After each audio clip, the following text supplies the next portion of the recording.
ഒരുപാട് പഠിച്ചിട്ടും ഒരു നല്ല ജോലി കിട്ടാതെ വീട്ടിലിരിക്കുന്നു എന്ന് പറഞ്ഞ് വീട്ടുകാരും നാട്ടുകാരും നിങ്ങൾ ഒന്നിനും കൊള്ളില്ലെന്ന് പറഞ്ഞ് മാറ്റി നിർത്തിയിട്ടുണ്ടോ?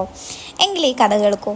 പണ്ടൊരിടത്ത് ഇതുപോലെ കമ്പ്യൂട്ടർ സയൻസിൽ ബിരുദം നേടിയിട്ടും ഒരു ജോലി പോലും കിട്ടാതെ അലഞ്ഞു തിരിഞ്ഞ ഒരു പയ്യനുണ്ടായിരുന്നു. ഒടുവിൽ ഒരു ചെറിയ ശമ്പളത്തിന് അവനൊരു റെസ്റ്റോറൻറ്റിൽ പാർട്ട് ടൈം ആയിട്ട് ജോലിക്ക് കയറി.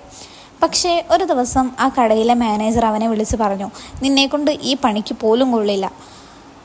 അങ്ങനെ പറഞ്ഞ് അവനെ അവിടെ നിന്ന് ഇറക്കിയിട്ടു. അന്ന് ആ പയ്യൻ തൻ്റെ പരാജയം ഓർത്ത് കരഞ്ഞു തീർക്കാനല്ല നോക്കിയത്. പകരം ആ അവഗണനയെ ഒരു വാശിയാക്കി മാറ്റി അവൻ സ്വന്തമായി ഒരു ചെറിയ കോഡിങ് ചെയ്യാൻ തുടങ്ങി. വർഷങ്ങൾക്ക് ശേഷം അന്ന് അവനെ ഇറക്കിവിട്ട അതേ മാനേജർ ഒരു ദിവസം തൻ്റെ ഫോണിൽ ഒരു ആപ്പ് ഡൗൺലോഡ് ചെയ്യാണ്. അത് മറ്റാരുമല്ല, ഇന്ന് ലോകം മുഴുവൻ ഉപയോഗിക്കുന്ന വാട്സപ്പ് ആയിരുന്നു. അന്ന് റെസ്റ്റോറൻറ്റിൽ നിന്ന് പുറത്താക്കപ്പെട്ട ആ പയ്യൻ്റെ പേര് ജാൻ കും എന്നായിരുന്നു.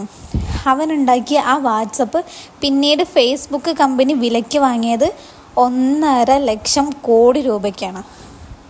അതുകൊണ്ട് ഇന്ന് നിങ്ങളെ ഒന്നിനും കൊള്ളില്ലെന്ന് പറഞ്ഞ് മാറ്റി നിർത്തുന്നവരുടെ മുന്നിൽ തളർന്നിരിക്കരുത്. നിങ്ങളുടെ സമയം വരാനുണ്ട്. അന്ന് നിങ്ങളുടെ വിജയം കണ്ട് അവർക്ക് വായടക്കേണ്ടി വരും. ഇനി നമ്മുടെ കളിയാണ്. തല ഉയർത്തിപ്പിടിച്ച് മുന്നോട്ട് പോകൂ. സബ്സ്ക്രൈബ് ചെയ്യൂ. Voice of Ammu.